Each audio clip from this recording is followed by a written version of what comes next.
Bonjour peuple congolais, bonjour chers internautes, bande konyoso ba sepela kolanda biso mingi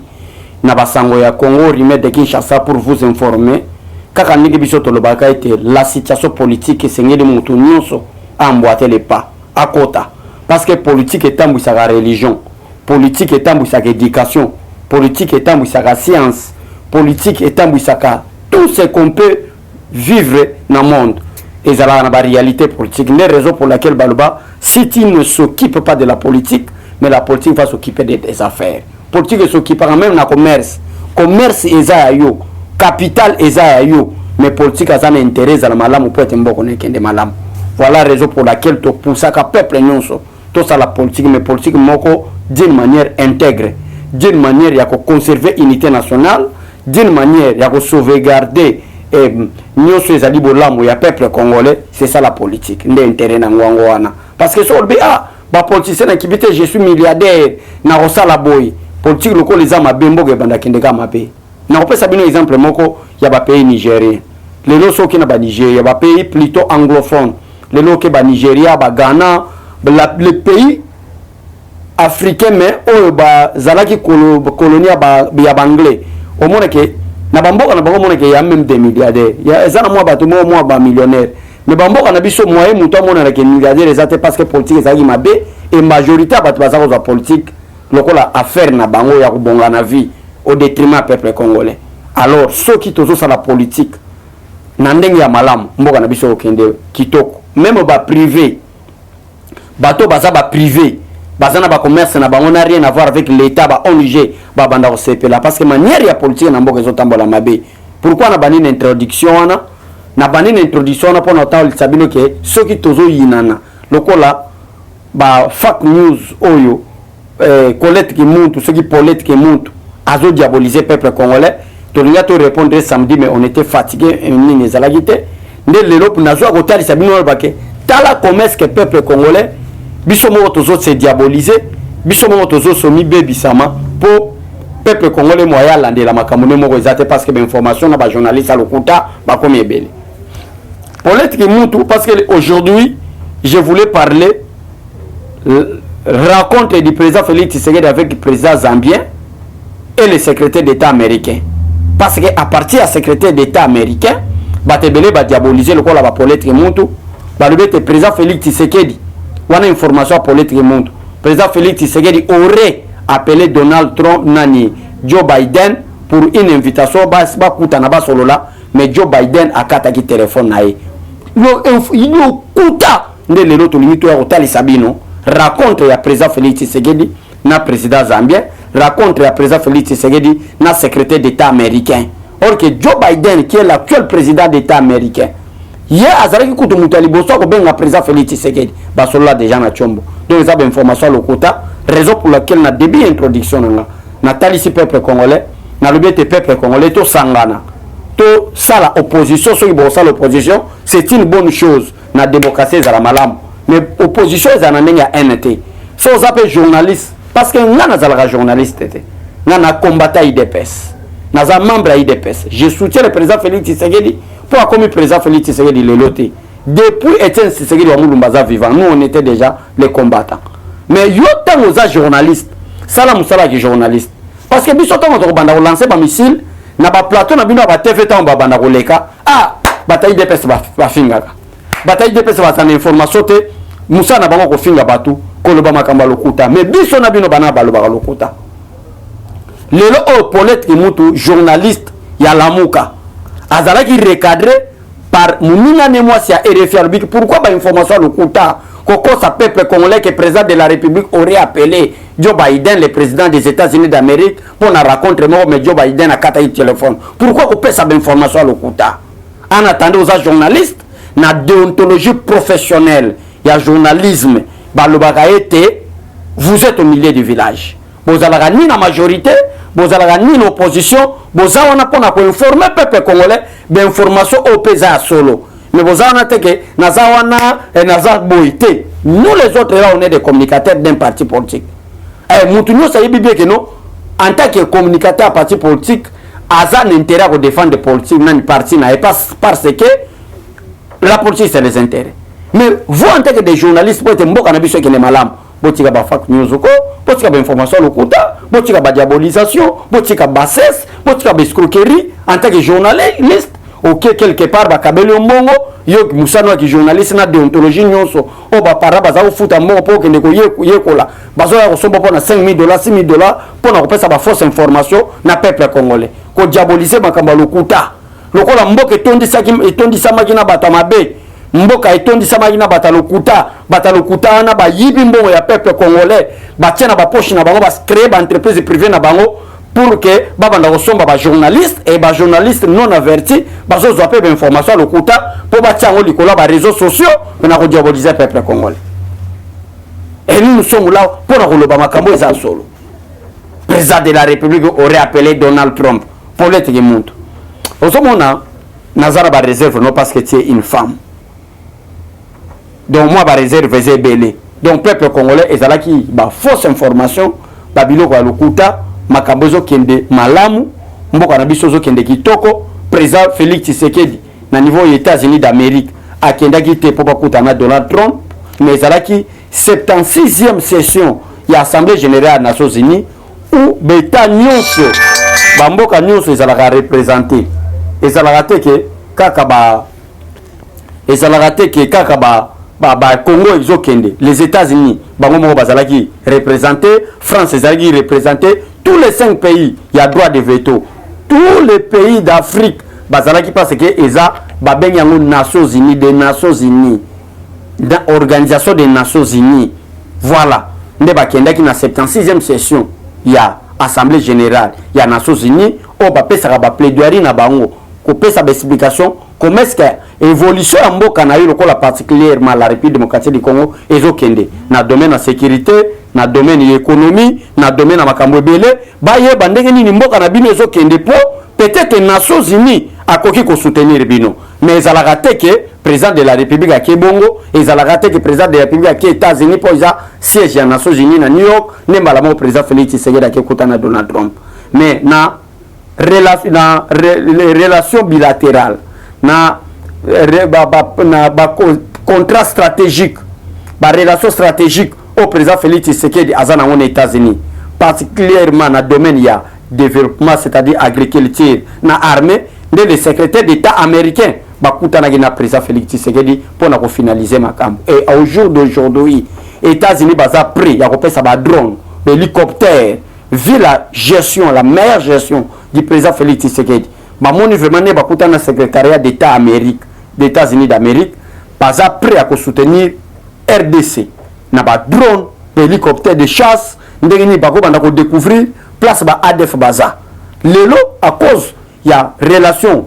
entre il y a ba contrat stratégique entre la République démocratique du Congo et les États-Unis d'Amérique lelo oyo à cause ya ba drone oyo ba américain ba tindaki ya ba service ya renseignement américain ba yeko découvrir que ba commerce belé zo salema na Nord Kivu na Ituri nde créer ka ben sécurité na mboka na biso bisiko ba mama na biso baza violé bisiko ba papa na biso baza massacré bisiko ba yebisa biso insécurité totale bisiko moyeto kende ko visiter parc na biso avenue ngezate à cause d'insécurité balubi ete zalaka créer kala na bana mboka bango moko batongi ba immeuble nde bazo sala ba petit commerce mbongo commerce bango bazo sala ba petit commerce po ete le lobby ba koma ba grand na mbongo solo ezo utaka na créer na nzela ya insécurité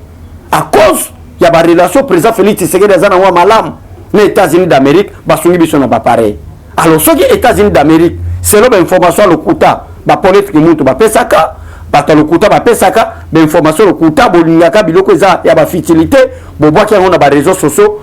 et comme sujet ya ba mission na bino mais le Congo nous attend na makambo ebele Congo peuple congolais so c'est la biso tolia peuple congolais so c'est la biso beti jaba za na ba transport ya bango moko peuple congolais so c'est la biso lelo musala epesama na mboka oyo ezalaki détruit pendant 60 ans ya indépendance.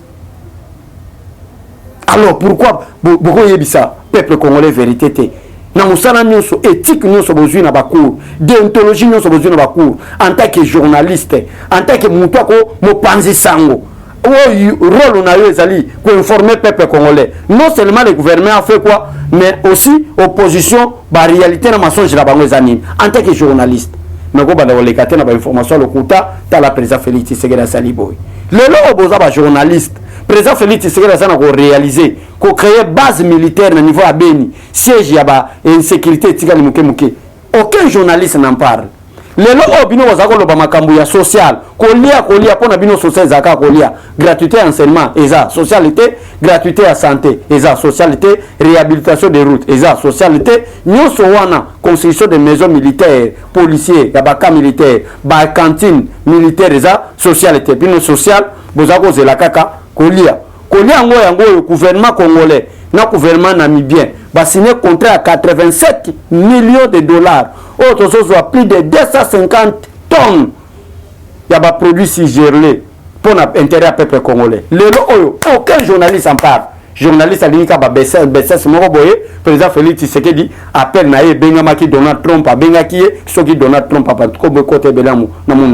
Joe Biden a Félix Tshisekedi a Bengaki Joe Biden a Boy Koyamba. L'information le coûta comme si Azara Lika ou Joe Biden, comme si Azara parfaite relation aux États-Unis d'Amérique, bah informé na téléphone à Yambi. Mais tu as été recadré par une journaliste française à RFI. Au monde que c'est la honte, crédibilité de baby pour na haine bozanango contre le président de la République. Voilà. Il y a des choses il faut te lever là.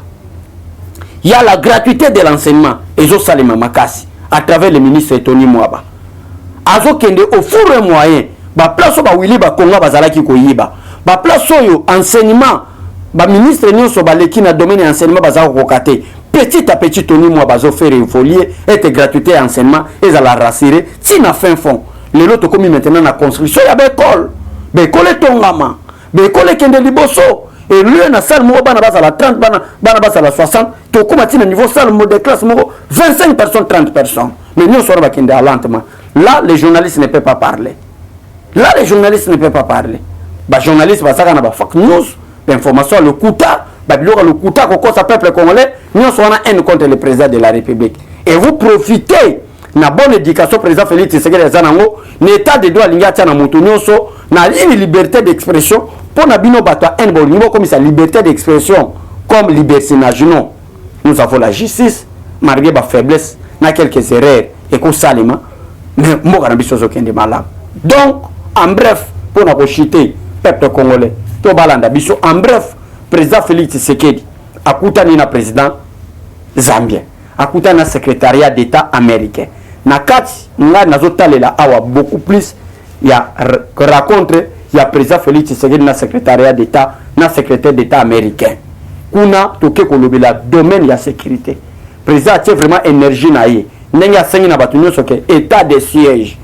ezala soutenu par tous les congolais o ba congolais belé bazwa mbongo na nzela ba mafia na nzela ko créer ben sécurité état de siège ezosala bango pasi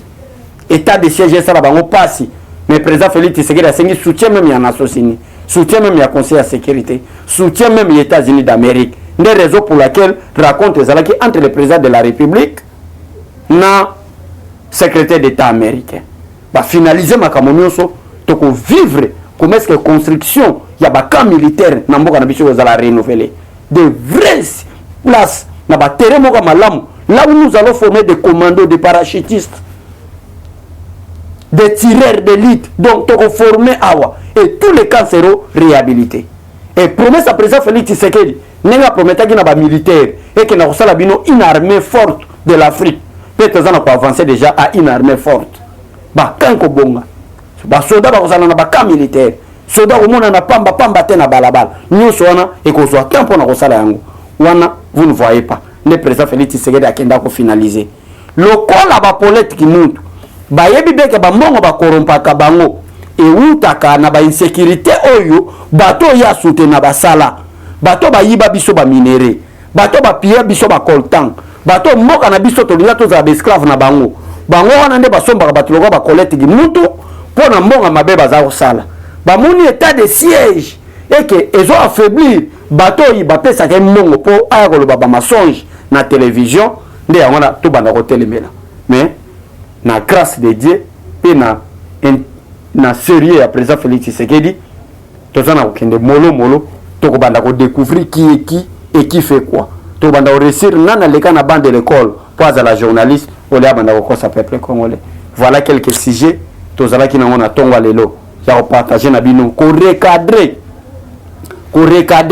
bato lokola ba politique mutu ko recadrer bango ko yebisa bango ke botika mensonge botika lokuta pendant 32 ans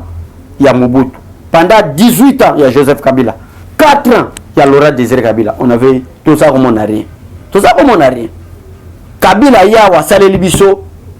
ba avion lokuta publicité na ba mende na ba télévision, publicité le avion ngo ata mo rezate nyo se beba publicité mais ba so président Félix Tshisekedi azosala bino ba journaliste boza na ka koluka ko diza ba bilo moko trop bas ko leka na ba télévision lelo yo na komina sujet mo ko lo bakake biso na bino lo kabola biso na bino facteur temps si to ko koma 2023 bokozanga discours a kosala bokozanga discours a kosala bokozanga maloba ko ya koloba parce que babiloko bobandaki lelo te bobandaki na vérité des îles bokokite boye to sala ba réforme président Félix Tshisekedi tika la chef de l'état o wana kende na doke na ba réforme boy ko ndima o azaka chef de l'état gagnaki mais le problème avec moi relation na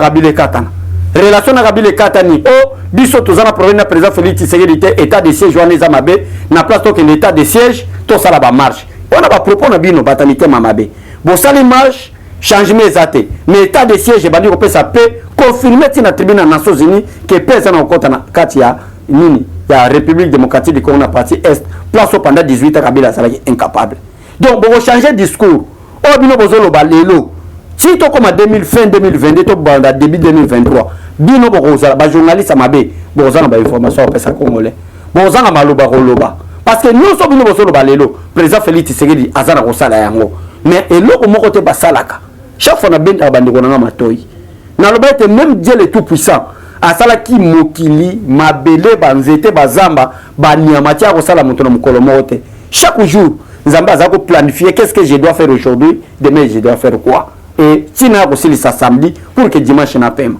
comment est-ce que le président Félix Tshisekedi aza moto bozana po sa sala makambo oyo même nzambe ye moko le grand puissant o aza capable de sala tout na seconde moko asala yango te mais pour ce président Félix Tshisekedi na mboka o eza détruit depuis 1960 après l'indépendance ba papa na biso batira aux indépendance majorité ba lekaki pe na ba université makasité majorité ba yeba ki gestion malamu te batali beso expérience na ye vie ya liboso premier ministre ministre de défense président de la république parce que on ezalaki départ ya ba colonie na peuple congolais mo bazo sa souveraineté na ye majorité ya makasi bazalaki ezalaki te ba premier universitaire ba yako bima série ya ba Tshisekedi wa Mulumba mais à cause de Tshisekedi wa Mulumba ça premier docteur en droit ti ba mbuto ba sala ba coup d'état wana ba Tshisekedi wa Mulumba baza déjà na université bazo tanga ne ba ba ba premier universitaire premier docteur en droit imaginez-vous tant que Tshisekedi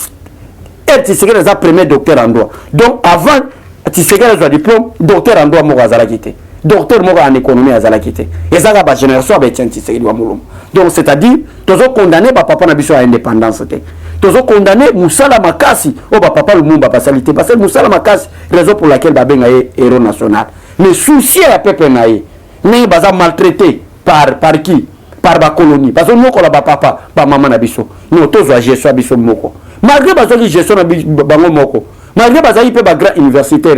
mais tant Mobutu a sala coup d'état en 1965 Mobutu a kota ki économie ça qui stable Mobutu a kota ki bazo bon de la bana mais biso moko tant tozo gestion on a détruit tout mais maintenant depuis 1965 un coup d'état ti lelo to ko soit président de la République comme Joseph Kabila mboka bo boyebi destruction ya mboka salemi mais président Félix Tshisekedi aye abanina lelo ka liboso ko zongisa Congo na kati ya concert des nations Congo zongi na kati ya concert des nations Congo zongi vraiment ba comme kolobela pe il y a un pays un état qu'on appelle la République démocratique du Congo le président Félix Tshisekedi azongi ba valeur wana yango na promettre bino bozanga maloba koloba bozanga ba discours a kosala personne toute personne o ba soutenir président Félix Tshisekedi na yebi que l'adversaire rôde tout autour de nous comme un lion asala moto mabe na yebi be bazana ko luka mabe ni ba kosala pas Jean-Marc Kabund mabeni ba osale pas Augustin Kabuya mabeni ba osale pas président Félix Tshisekedi bomoni mabete ba bana préparer ka baku nyonso wana pour te ba rendre peuple congolais faible que président Félix Tshisekedi a kokaté mais na mitema na bango ba yebi que Félix Tshisekedi c'est un homme dur c'est un homme fort C'est un homme qui veut coûte que coûte les changements. On va comprendre. Le coup là, malfaiteur pendant 18 ans, pendant 32 ans, Batigela Barobasaki incapable de gérer Congo Malabo. Mais quand on a un président Félix Tshisekedi, va comprendre que Mboka est Liboso, Mouyibi, corruption que c'est la Mboka, justice que c'est équitable. Babanda Okangabatu, nous sommes Babanda Osala Banti Valé depuis Kalati Lelo. Alors, on va combattre le président Félix Tshisekedi. Seule arme na bango. Pour combattre monsieur le président Félix Tshisekedi, ezabanda koluka. Ah, président Félix Tshisekedi moi c'est nani? Ah, azalaka boye. Bazuluka boye bilo mo boye. Bon, moi par exemple, femme d'affaires moko neneta ayiko bima président PC. Voilà nene, tout le monde babilo. Ndena yé na zonga na débit. Natal sa peuple va soutenir président Félix Tshisekedi. Ne vous découragez pas. Ba vidéo nous sur mon babanda otali sabino au nom du président Félix Tshisekedi. Na Congo, il y a des hommes qui sont très intègres. Le président Félix Tshisekedi peut être le numéro 1. Ça, je vous dis la vérité. Parce que le président Félix Tshisekedi n'est pas la première personne qui a géré le Congo. Tout le monde qui est président Kassavo Balekakia, gestion de biso tout oyebi. Mobutu Ayawa, toyebi gestion de Moko. Laurent Désiré Kabila, toyebi comme libérateur, toyebi gestion de biso. Joseph Kabila, toyebi gestion. Nandenge président Félix Tshisekedi a commis. Toyebi biso toyebani. Ba yebi qui est président Félix Tshisekedi. Et le président Félix Tshisekedi sur la salle qui 18 ans, Joseph Kabila, parce qu'il a tête à payer, c'est pratiquement impossible. Tous à la prochaine va président roi Joseph Kabila. Bayebi, na yebi si yo muto soutient le président Félix Tshisekedi, ils la fort. Bon moni na no ba diabolisation te. Bon moni na makama be, oh ba rosa la président Félix Tshisekedi te. Mais biso to yebi que nous sommes là pour na yebi sabino des choses qui sont vraies et des choses ezalo kota, bazo sala pour na diaboliser. Bon ça la fort. Pour soutenir le président Félix Tshisekedi, c'est une bénédiction pour la République démocratique du Congo. Bonjour les mains, mandat président Félix Tshisekedi, peuple congolais, après ça, c'était 5 ans. Donc, comme il en a 5 ans,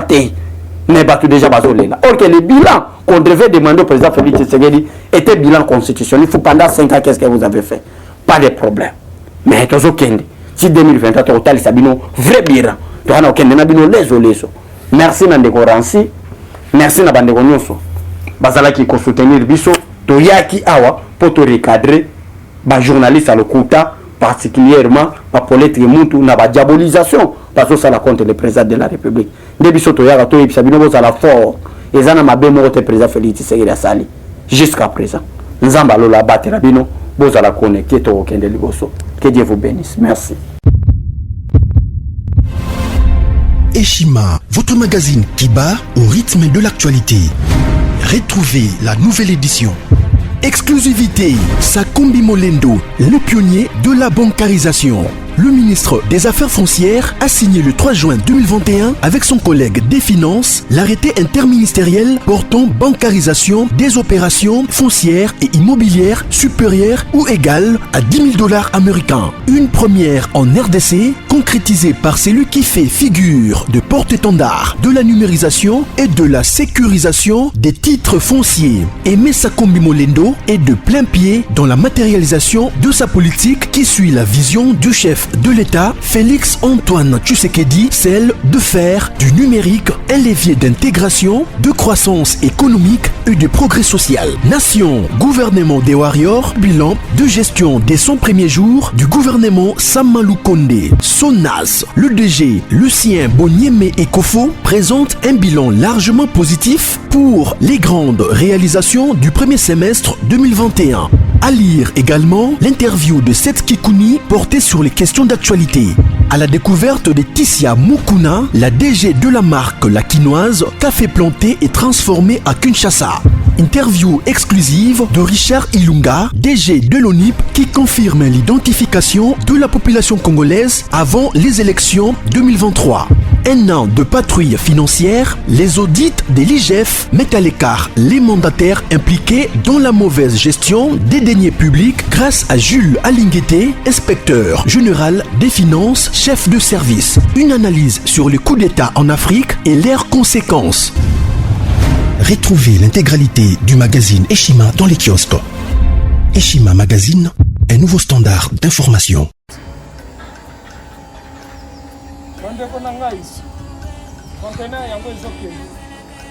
Le 26 mai, le conteneur. Conteneur chaque mois. Donc, next ekozala le 26 mai. Olingo tinda velo. Mutuka. Lise aussi otangi. Biloko tout, on met ma cannabis. Benga biso, comme ça, toya, so même biloko totinda na Congo.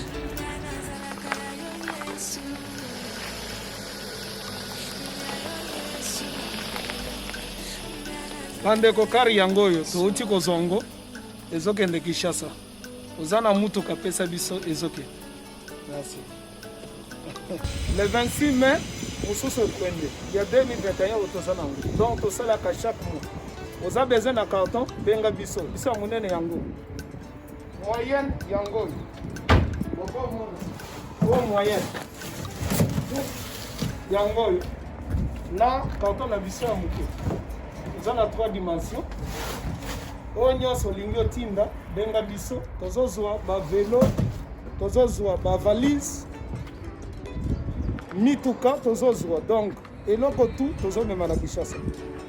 Merci beaucoup. Mutuka, vélo, salon,